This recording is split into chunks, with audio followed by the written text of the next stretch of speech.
आज हम लोग देखेंगे कि रेलवे में कुछ ऐसा क्वेश्चन रहता है जो बिना पेन चलाए हुए आप 2 सेकंड या 10 सेकंड के अंदर आप क्वेश्चन कर सकते हैं। कैसे? तो चलिए देखते हैं हम लोग कि कैसे आप 10 सेकंड में क्वेश्चन कर सकते हैं। मेरा कहना है कि आप कैसे 10 सेकंड में क्वेश्चन कीजिएगा सर। इसके के लिए आप सबसे पहले कि देखिए पढ़िए। मान लीजिए एक सब आपका पढ़ने का स्पीड बहुत तेज़ होना चाहिए। यदि आप तैयारी कर रहे हैं तो आपका पढ़ने का स्पीड बहुत तेज़ होना चाहिए। क्यों? क्योंकि आप यदि पढ़ने में लेट कीजिएगा तो आप फिर समझिएगा कब। इसलिए देखिए, मान लीजिए एक समलंब चतुर्भुज की 2 समांतर भुजाओं की लंबाई क्रमशः 30 सेंटीमीटर और 18 सेंटीमीटर है और दोनों भुजाओं के बीच की दूरी 24 सेंटीमीटर है। यदि इस समलंब चतुर्भुज का क्षेत्रफल एक वर्ग के क्षेत्रफल के बराबर है तो वर्ग का परिमाप ज्ञात करें। वर्ग का परिमाप ज्ञात करना है। तो चलिए वर्ग का परिमाप आप कैसे ज्ञात कीजिएगा, तो चलिए देखते हैं हम लोग। देखिए कैसे आपको ज्ञात करना है। मान लीजिए एक समलंब चतुर्भुज बोला है ना, ऐसे, और फिर देखिए फिर बोल रहा है कि एक वर्ग का क्षेत्रफल, वर्ग का परिमाप, वर्ग का क्षेत्रफल बराबर है, क्या है? बराबर है। अब इसी में हम लोग अगर यदि निकलिए, एक दिया है 30 सेंटीमीटर और एक का मान दिया है 18 सेंटीमीटर, तो कैसे निकलिएगा। और फिर इसकी बीच की ऊंचाई दिया हुआ है, इसके बीच की ऊंचाई दिया हुआ है 24 सेंटीमीटर। यदि फिर इसका देखिए हम वर्ग का क्षेत्रफल, मतलब हम यदि निकालने जाएंगे तो बहुत टाइम लगेगा अगर बाय प्रोसेस। लेकिन अगर आपकी तेज नज़र है तो आप क्या देखिएगा, वर्ग का परिमाप ज्ञात करें। तो वर्ग का परिमाप क्या होता है? 4 गुने भुजा।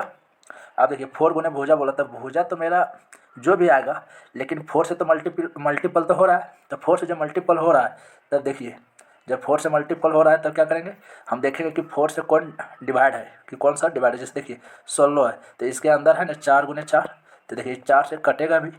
तो वही चीज़ हम बोल रहे हैं कि यदि ऐसा है देखिए 4 से कौन डिजिबल है। देखिए 66 तो नहीं है पहला ऑप्शन, सी देखिए नहीं है, डी देखिए नहीं है, तो मेरा कौन है 96। तो मेरा आंसर क्या आ जाएगा, ये। मेरा आंसर क्या आ जाएगा, ये। चलिए नेक्स्ट क्वेश्चन देखते हैं हम लोग। इसको आप 2 सेकंड में लगा लेंगे। चलिए इसी तरह और देखते हैं हम लोग।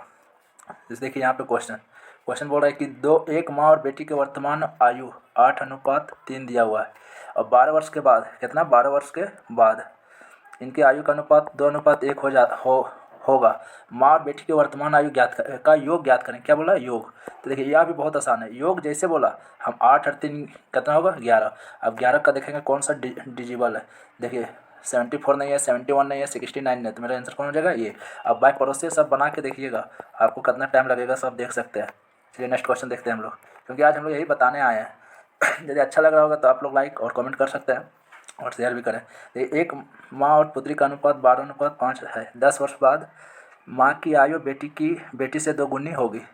माँ की आयु बेटी से दोगुनी हो जाएगी। तो देखिए फिर इसका बोला आयु का योग, मैंने वर्तमान आयु का योग, तो 12 और 5 कितना जाएगा, 17। कितना जाएगा, 17। अब हम लोग देखेंगे 17 से कौन सा डिजिबल है। तो 60 नहीं है, 64 नहीं है, 75 नहीं है, 85। 17 × 85, तो मेरा आंसर कौन हो जाएगा, बी। देखिए कितना जल्दी बन जा रहा है यदि आपकी नज़र तेज है। अभी हम बता रहे हैं इसीलिए मेरा टाइम लग जा रहा है, 5 या 10 सेकंड लग जा रहा है। लेकिन यदि आप लोग बनाइएगा तो इतना टाइम नहीं लगेगा अगर एग्ज़ाम हॉल में। चलिए हम लोग देखते हैं नेक्स्ट क्वेश्चन। नेक्स्ट क्वेश्चन क्या बोल रहा है कि एक फूलदान का क्रय मूल्य 120 रुपया, कितना है, 120 रुपया है। यदि दुकानदार 5% के हानि पर, मतलब 5% मतलब हानि बोल रहा है, क्या बोल रहा है, हानि, 5% की हानि पर बेचता है तो इसका विक्रय मूल्य क्या है, मतलब एसपी क्या है। आप यहाँ ध्यान दीजिए, क्रय मूल्य कितना है, 120 रुपया, और हानि पर बेच रहा है। तो आप ऑप्शन आ जाइए, क्या आ जाइए, ऑप्शन चेक कीजिए कि ऑप्शन में क्या बोल रहा है। ऑप्शन में देखिए 125, 120 रुपये में खरीदा और ऊपर से हानि में भी बेच रहा है, तो 125 हो जाएगा, नहीं। देखिए बी में 126 रुपया होगा, नहीं। आप देखिए यह ऑप्शन हम सेट नहीं किए हैं, क्वेश्चन आया आरआरबी एनटीपीसी 2021 में। डी में देखिए 129 होगा, नहीं, तो मेरा आंसर क्या हो जाएगा, सी, 114।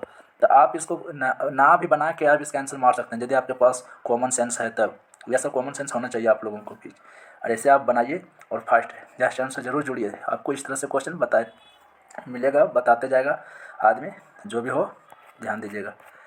चलिए देखिए अगला क्वेश्चन, दो संख्याओं का अनुपात 11:19 है। यदि प्रत्येक संख्या में 7 घटा दिया जाए और नई संख्या का अनुपात 5:9 हो जाता है तो वास्तविक संख्या के बीच का अंतर ज्ञात करें। क्या ज्ञात करना, अंतर। तो हम कुछ नहीं करेंगे, कितना दिया, 11:19। अब 11:19 दिया हुआ है तो इसमें इसका अंतर ले लेंगे, इसका अंतर कितना जाएगा, 8।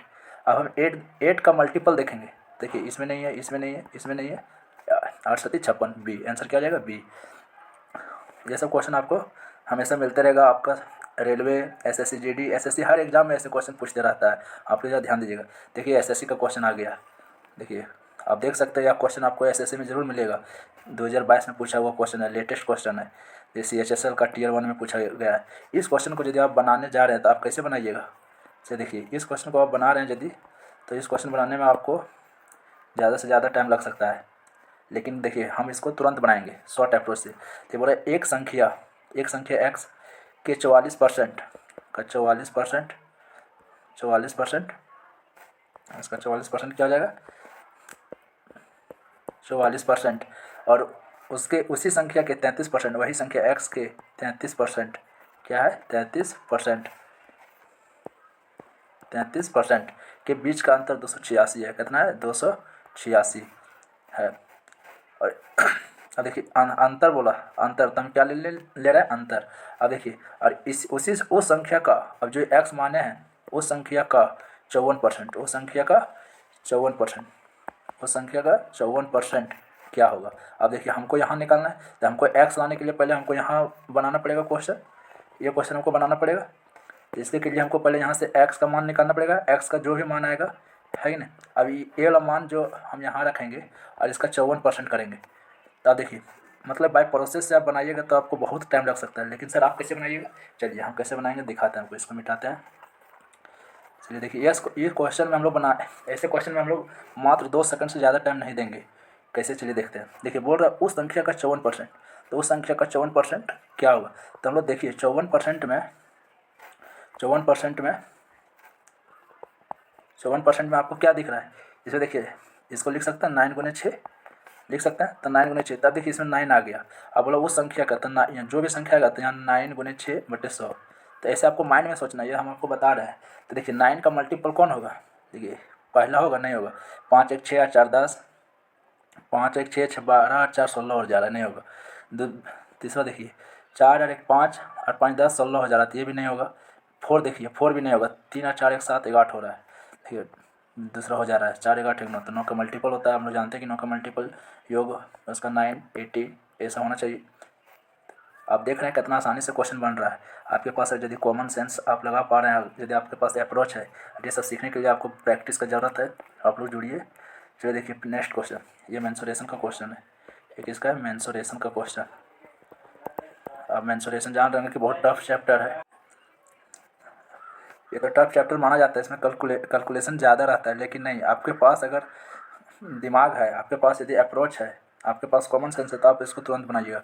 कैसे सर, चलते हैं हम लोग देखते हैं इसको कैसे बनाते हैं। इसको चलिए देखिए क्वेश्चन में बोल रहा है कि एक बेलन का 7 सेंटीमीटर, उसकी मान ऊंचाई 16 सेंटीमीटर का उपयोग करते हुए उस बेलन का पृष्ठीय क्षेत्रफल कितना होगा। तो आज हम लोग यहाँ तो चैप्टर को डिस्कशन करने आए नहीं, हम लोग शॉर्ट टाइप से देखेंगे। इसमें देखिए 22/7 है और 7 से 7 कट जा रहा है, क्यों, क्योंकि देखिए 82 इसका 7/2 आएगा, तो 22/7 आएगा, तो 7 से 7 कट जा रहा है, ये कट जा रहा है, मेरा क्या आ जा रहा है 11। यहाँ पे फार्मूला यूज होगा, लेकिन देखिए आपको यूज नहीं करना, आपको ये माइंड में चलाना है। तब कैसे होगा, तब देखिए 11 आ गया, और 11 का मल्टीपल देखेंगे या 11 का डिजिबिलिटी देखेंगे कि 11 से कौन सा कट जा रहा है। देखिए बी नहीं कट रहा है, 4 भी नहीं कट रहा है, और 3 भी नहीं कट रहा है। 11 का मल्टीपल क्या है, जैसे देखिए 1 जो 1 दिया है यही आंसर होगा। जैसे 3 5 2, तो इसका देखते हैं हम लोग, ऐसे देखते हैं, फिर यहाँ देखते हैं। इसमें हम लोग देखिए यहाँ देखते हैं, फिर यहाँ देखते हैं, तो इसका 3 और 2 5, और यहाँ पे कुछ नहीं, तो 5 आ जाएगा, तो 5 5 कट के क्या जा रहा है 0, तो 0 या तो 11 आ जाने पर क्या होता है, 11 का डिजिबिलिटी रूल होता है, तो मेरा आंसर क्या आ जाएगा 1। चलिए नेक्स्ट क्वेश्चन लोग देखते हैं। अब इसमें देखिए आप सभी यह नंबर से को सेव करें, और इसमें यदि आपको कुछ प्रॉब्लम हो तो आप व्हाट्सअप कर सकते हैं, या व्हाट्सअप ग्रुप में भी, व्हाट्सअप ऐप एक ग्रुप है, इसमें आप जुड़ सकते हैं। आप इसमें फ़ोन कीजिएगा, आपको व्हाट्सअप ग्रुप में जुड़ जाएगा, आपको सारा PDF वहीं पे दिया जाएगा। चलिए हम लोग नेक्स्ट क्वेश्चन देखते हैं फिर। चलिए देखिए ये क्वेश्चन देखिए, इसमें क्या बोला जा रहा है। चलिए देखिए दो संख्या का योग 40 है, कितना है 40 है, और उनका गुणनफल 60 है। इनके व्युत्क्रम का योग ज्ञात करें। तो मान लेते हैं एक संख्या x, दूसरी संख्या y, क्या है मान लिया। अब इनका व्युत्क्रम का योग, तो देखिए x 1/x प्लस 1/y, योग बोला था हम लोग इसलिए प्लस लिए, तो फिर एक्स को कैसे बनाएंगे, इसका एलसीएम लेंगे तो एक्स वाई, तो हो जाएगा Y plus Y, Y plus X, Y plus X. अब देखिए योग दिया है 40, तो यहाँ लेंगे 40 और इनका गुणनफल हो जाएगा 60, इनका गुणनफल क्या हो जाएगा 60। देखिए काटते हैं तो इसका क्या हो जाएगा 2 और ये 3, तो हमारा आंसर क्या आ गया 2/3। तो कहाँ आंसर देखिए सी में, कहाँ है सी। देखिए आरआरबी एनटीपीसी स्टेज 1 में पूछा गया है फर्स्ट शिफ्ट में, ठीक है। लेकिन क्या सर हम लोग ऐसे बनाएंगे, नहीं ऐसे हम लोग नहीं बनाएंगे। तब कैसे बनाएंगे, चलिए देखते हैं हम लोग इसको कैसे बनाएंगे। देखिए इस क्वेश्चन को बनाने के लिए आप CNT रूल, CNT एक मेथड होता है, आप यह यूज कर सकते हैं। इसमें बहुत सारा क्वेश्चन में CNT, अर्थमेटिक में जितना कॉमर्शियल मैथ है सभी CNT का प्रयोग होता है। तो इसमें बोलेगा दो संख्या का योग 40, इनके गुणनफल 60 है, तो हम कुछ नहीं 40/60 करेंगे और इसको काटेंगे बस 2/3, और आंसर क्या आ जाएगा 2/3। चलिए देखिए यहीं पे नेक्स्ट क्वेश्चन दिया हुआ, ठीक है। यदि दो संख्याओं का योग 30 है, इनका गुणनफल 50 है, तब व्युत्क्रम का योग ज्ञात करें। तो 30/50, इसका 3/5 क्या हो जाएगा 3/5, ये आंसर हो जाएगा। कुछ भी योग भी बोलेगा, अंतर भी बोलेगा या गुणनफल भी बोलेगा, सारा यही होगा। आप CNT रूल पढ़ सकते हैं। यदि आप CNT नहीं जान रहे हैं तो आप मेरे चैनल से जुड़े, आपको यहाँ बताया गया है, आप वहाँ जाके देख सकते हैं। चलिए नेक्स्ट क्वेश्चन को देखते हैं। तो नेक्स्ट क्वेश्चन में क्या बोला जा रहा है, दो संख्याओं का योग 25 है और इनके बीच का अंतर 15 है, तो दोनों संख्याओं का अनुपात क्या होगा। तो ये बहुत आसान है, एक बार क्या कीजिए, एक बार ये दोनों को जोड़िए, ये दोनों को जोड़िए तो कितना हो जाएगा 40, और एक बार घटाइए तो कितना हो जाएगा, एक बार घटाइए कितना हो जाएगा 10, बस इसका हो जाएगा 4:1, सी आंसर हो जाएगा। चलिए नेक्स्ट, इसको यदि आप इसको बाय प्रोसेस बेसिक कॉन्सेप्ट से बनाना चाहते तो देखिए इसे, दो संख्याओं का योग तो x + y = 25, इनके अंतर x - y = 15। फिर इसको देखिए माइनस प्लस कट गया तो हो जाएगा 2x, इसको जोड़ने पर बराबर 40, इसको काटिएगा तो कितना हो जाएगा 20, x बराबर कितना गया 20। अब x का मान यहाँ 20 रखने पर तो कितना हो जाएगा y का मान, x का मान 20 आया, y का मान कितना हो जाएगा 5। अब इसका अनुपात बोला है तो 20:5, काटने पर 4:1 आएगा। आप यदि प्रोसेस से बनाइएगा तब इतना टाइम लगेगा, इससे और ज़्यादा भी टाइम लग सकता है आपका, लेकिन आप ऐसे CNT रूल से बनाइएगा तो एक बार इसको जोड़िए, एक बार इसको घटाइए, आपका एक बार में आंसर आ जाएगा। चलिए नेक्स्ट क्वेश्चन देखते हैं हम लोग। बोला जा रहा है कि दो संख्याओं का योगफल, क्या बोला जा रहा है, दो संख्या का योगफल और इसका अंतर 16 है। तो क्या कीजिएगा, एक दो संख्या का योगफल 20 और इसका अंतर 16, तो बड़ी संख्या और छोटी संख्या का अनुपात, तो एक बार आप जोड़िए कितना हो जाएगा 36, एक बार घटाइए 9:1, देखिए डी में आंसर मिल रहा है। चलिए नेक्स्ट क्वेश्चन देखते हैं। बोला जा रहा है कि 5 संख्याओं का अनुपात 1 2 3 4 5, 1 2 3 4 5 है और इनके योग 30 है, तो दूसरी और पाँचवीं संख्या, तो दूसरी संख्या क्या है 2 और पाँचवीं संख्या क्या है 5, तो दोनों को का योग ज्ञात करें। तो दोनों को जोड़िए तो कितना हो जाएगा 7। अब 7 का मल्टीपल कौन है, ये 15 नहीं होगा, 13 नहीं होगा, 12 नहीं होगा, 14 होगा, तो मेरा आंसर क्या हो जाएगा बी। चलिए नेक्स्ट क्वेश्चन देखते हैं। देखिए नेक्स्ट क्वेश्चन में दिया कि उस त्रिभुज का क्षेत्रफल ज्ञात कीजिए जिसका शीर्ष इतना इतना दिया हुआ है। तो आप जानते होंगे क्या, यदि आप 9 क्लास में पढ़े होंगे त्रिभुज, तो देखिए वहाँ पे 0.2, 2.3 और 3/3 और 1 दिया हुआ है। इसका ये कोऑर्डिनेट होता है, तो ये कोऑर्डिनेट इसका दिया हुआ है, तो इसका फार्मूला क्या होता है, हम लोग फार्मूला जानते हैं कि 1/2 x1 y2 - y3 plus x2 y3 - y1 plus x3 y1 - y2, ये फार्मूला होता है। अब इतना फार्मूला होता है, यदि आप इससे बनाइएगा तो आपको बहुत टाइम लगेगा। तो सर कैसे बनाए, चलिए देखते हैं इसको कैसे बनाते हैं। सर इसको बनाने के लिए बहुत शॉर्ट अप्रोच है, यदि आप जानते हैं तो ठीक है, नहीं जानते तो सीखिए। देखिए सबसे पहले इसको लिख लेंगे हम 2 3 और क्या दिया हुआ है 3 और 1 का कोऑर्डिनेट। हम ऐसा चीज़ करेंगे कि एक को 0 कर देंगे, तो एक को 0 करने के लिए क्या हो जाएगा, देखिए कैसे हो जाएगा, हम यहाँ ले लेते हैं 0 - 2, 0 - 2, 0 - 2 ले लेते हैं, पेन चेंज कर लेते हैं ताकि पता चले। क्या करते हैं 0 - 2, और सभी में यही घटाएंगे 0 - 2, 0 - 2।